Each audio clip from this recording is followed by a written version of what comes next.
if this was LeBron in the NBA. Think if this was Steph Curry in the NBA. Do you really think that the NBA would be allowing certain players in the NBA to go after LeBron the way that Caitlyn was chucked to the ground? Do you think if another player came up, blindsided LeBron, chucked him to the ground after he had just been poked in the eye, that the NBA would be like, oh yeah, technicals, nobody's ejected, just a common technical foul? That would never it would never happen. Sophie Cunningham's jersey is gonna sell out tonight. The people have been waiting for this. If the refs are not gonna do their job, the players are gonna have to be the enforcers themselves. This game was chippy from the beginning and the refs did not do their job. JC Sheldon pokes Caitlin Clark in the eye and then Caitlin gets chucked to the ground by Marina Mabrey. In the Indiana Fever, girls are just supposed to be like, yeah, no worries, no big deal. No one was ejected for that, but we're just gonna play cool. No, finally someone was like, no, I'm gonna stand on business. An intentional hard foul where she knew she wouldn't hurt JC Sheldon, but she sent a message. It didn't need to get to this point though. It's the referee's fault. Where did they find these referees? Behind the cash register at Sephora?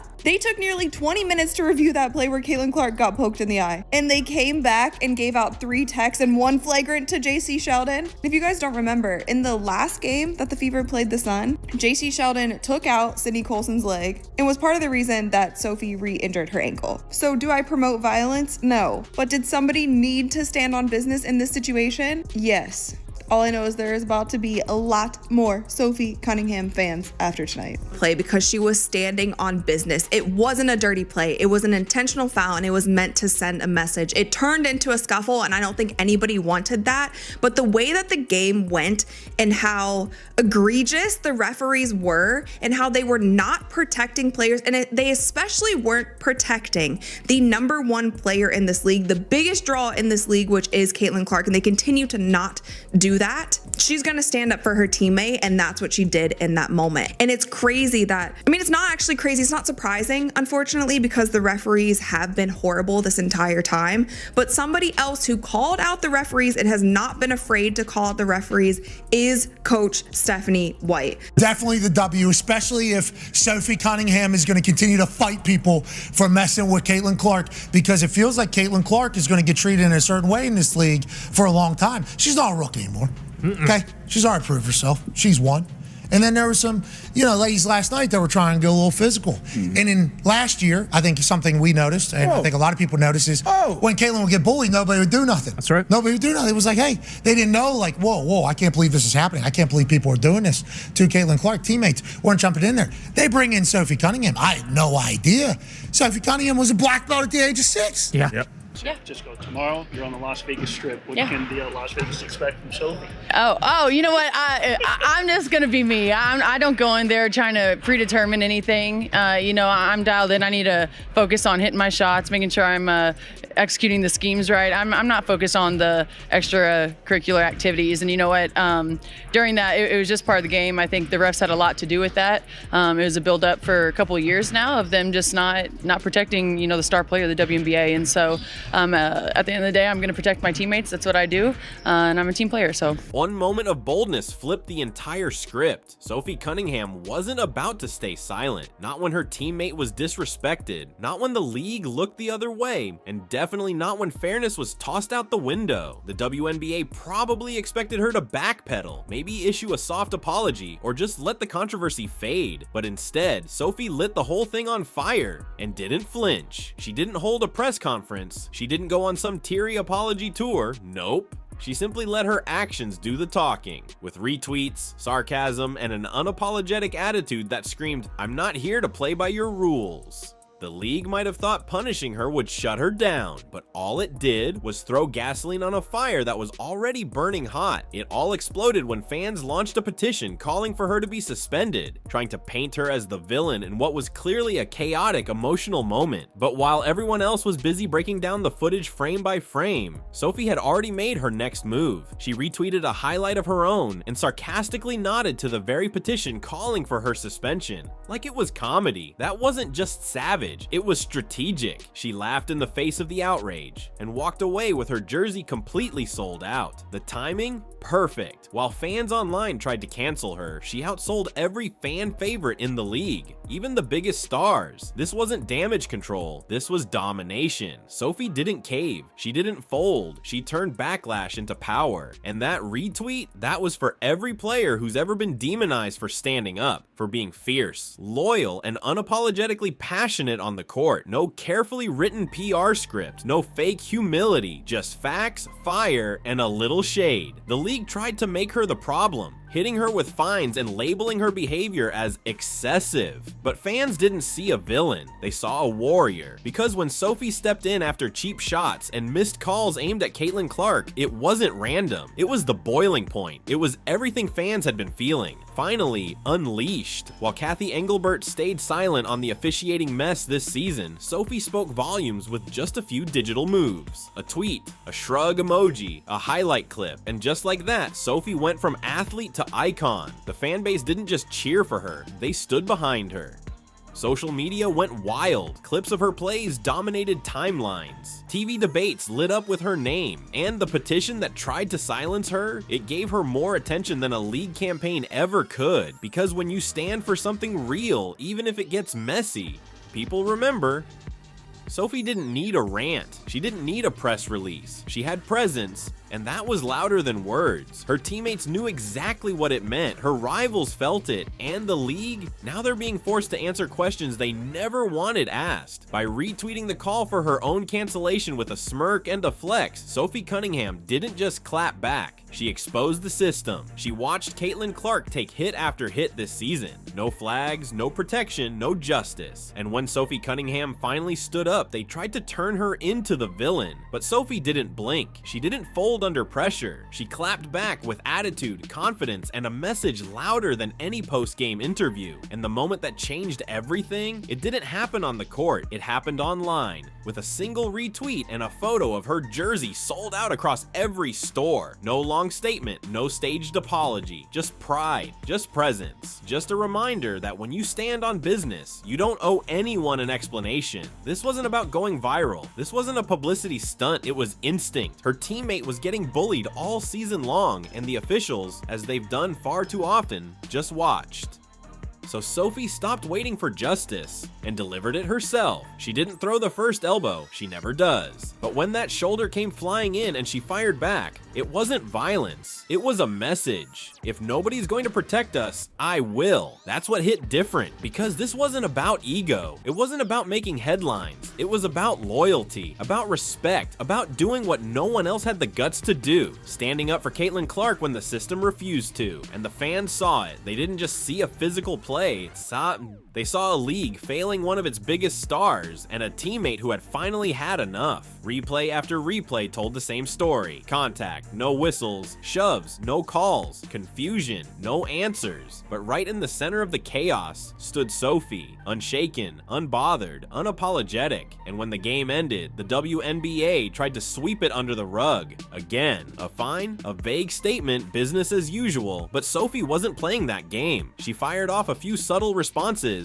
a repost here, a retweet there, and a sold-out jersey that said more than any speech ever could. The punishment meant to silence her? It backfired. She didn't get buried, she got elevated. Fans noticed, players noticed, even analysts and former athletes jumped in. And just like that, this became bigger than Sophie. This became a symbol. She didn't ask to be the face of resistance. But when the spotlight hit, she embraced it with fire and poise. She didn't lash out, she didn't scream, she let the proof speak. Sold out merch, surging support, a fan base louder than ever. Meanwhile, Kathy Engelbert stayed quiet. No press conference, no interview, no accountability, just the same old lines about professionalism and sportsmanship, while ignoring the one player who actually showed both. Because what Sophie did out there wasn't reckless, it was leadership. And fans, they weren't fooled. They saw the full story, not just the sanitized clips. They saw the fouls, the hits, the cheap shots, and finally, someone who had enough. Sophie didn't apologize. She didn't need to. She did what officials refused to do. And now, she's not just living through the consequences, she's thriving in them. That sold-out jersey, it's more than a number. It's a symbol of fire, of backbone, of standing tall when everyone else stays silent. When Sophie Cunningham wore that jersey, she wasn't just representing herself. She was standing for every teammate who's taken a hit without a whistle,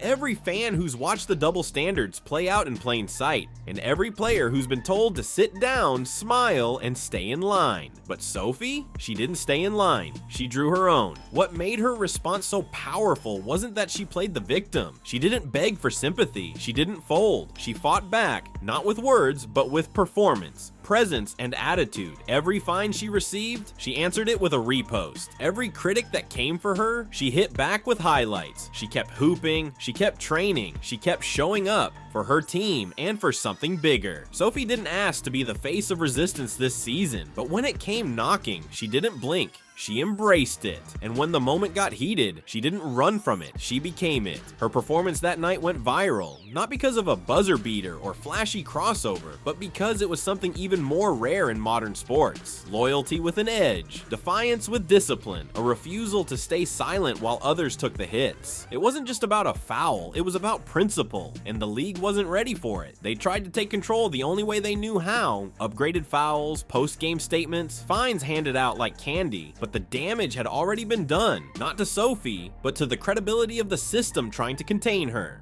The fans had already made up their minds. They didn't see a reckless player. They saw someone who'd had enough. They saw missed calls. They saw ignored contact. They saw a star teammate getting targeted and a league that refused to act until the noise became too loud to ignore. That's why Sophie's reaction hit different. It wasn't just a play. It was a mirror held up to everything the WNBA has been avoiding. Even as petitions flooded in and social media erupted, Sophie didn't flinch. She trained, she played, she smiled. Because when you stop chasing approval, the pressure disappears. She wasn't trying to silence the critics. She was showing up for the ones who matter, and the numbers don't lie. Her jersey didn't just sell out. It passed the top names in the league. That surge of support didn't come from nowhere. It came from fans who saw something real, from people who've been ignored, overlooked, and silenced before. Just like Caitlin Clark had been all season. What the league never expected was how fast this would snowball. They thought a fine would close the case. But instead, it sparked a movement, a conversation about fairness, about respect, and about what it really means to have your teammates back when no one else will. And in that conversation, Sophie didn't just participate, she owned it. Not with a press conference, not with an apology, with one simple move, a highlight clip and a caption about her sold-out jersey. No begging, no justification, just proof. Because Sophie doesn't wait for permission. She doesn't chase validation. She earns it every time she steps on the floor. And now, no matter how silent Cathy Engelbert stays, no matter how many fines they hand out, they can't ignore what's already happened. The fans saw it, the players felt it, and the league, they're the ones playing catch up now. Because this time, people aren't moving on. Social media is on fire. Clips are being shared, memes are flooding timelines, and what started as a controversial moment, it's become a movement. Sophie Cunningham didn't go looking for this spotlight. But now that it's here, she's owning it with everything she's got. And the league, they're quickly realizing that when a player becomes bigger than the punishment, you lose control of the narrative. What makes Sophie's rise so powerful is how real it feels. She's not chasing clout. She's not trying to be some polished poster child for the league. She's showing up exactly as she is, fierce, loyal, and unapologetically authentic. That's why the fans are all in. That's why her jersey can't stay on the shelves. That's why every time she steps on the court now, it's not just a game. It's a statement. And in the middle of all this noise, Cathy Engelbert's silence speaks volumes. The league had a golden opportunity to step up, to address the double standards in real time, to protect their players instead of punishing them after the fact. But what did they do? They dropped fines. They upgraded fouls days later. They handed out discipline with a delay. And expected the fans not to notice. But the fans did notice. They saw Sophie take hit after hit without a single whistle. They saw her finally say, enough. They saw her stand tall, not with rage, but with resolve. They saw her protect Caitlin Clark when the officials wouldn't, and they saw the league penalize her for doing it. That moment didn't make Sophie the villain, it made her a hero, and now she's everywhere, trending across platforms, her highlights on every reel, her name on the backs of fans who see her not just as a player, but as a symbol. She didn't spin the controversy, she flipped it. She took the heat and turned it into fuel, and she never once had to change who she is. Every game from this point forward carries more weight, not just for the Indiana Fever, but for the entire WNBA. Every cheap shot, every missed whistle, every time the officials let them play, it'll all be measured against what happened to Sophie and how she responded, because she raised the bar. She redefined what it means to have your teammates back, and she exposed exactly what's been wrong with the league's response all season long. If that makes her controversial, so be it. She's not backing down, she's not apologizing, and she's definitely not asking for permission to care. Sophie Cunningham didn't hold a press conference. She didn't launch a campaign. She let her actions do the talking, and they said everything. This isn't the finale. This is the chapter where she stopped playing by their rules. And from here on out, everyone's watching.